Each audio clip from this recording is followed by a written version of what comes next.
त्या काय तक्रारी येतील त्याची चौकशी केली जाईल असं मुख्यमंत्र्यांनी सांगितलं।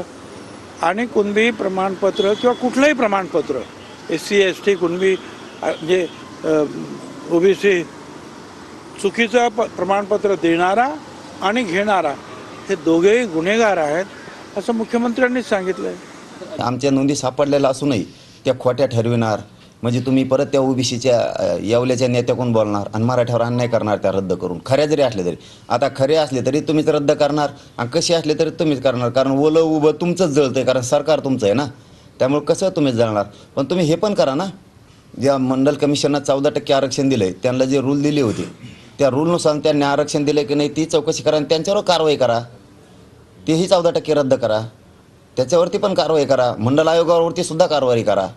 ठीक आहे ना, तुमचं राजकीय करिअर उद्ध्वस्त करण्याची ही सुद्धा माझं राजकीय करिअर उद्ध्वस्त करणं हे जनता जनार्दनाच्या हातात आहे, कुणाही एका व्यक्तीच्या हातात नाही।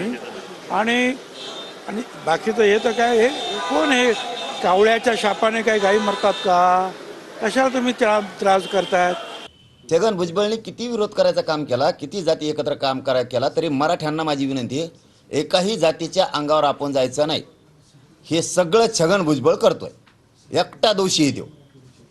ह्या सगळ्या जाती एकमेकाच्या अंगावर घालणं, जातीवाद करणं, सभेतून व्यासपीठावरून मला खालच्या भाषेत शिव्या द्यायला लावणं, वैयक्तिक याच्यात घुसणं, हे सगळं करायला लावतो तो छगन भुजबळ।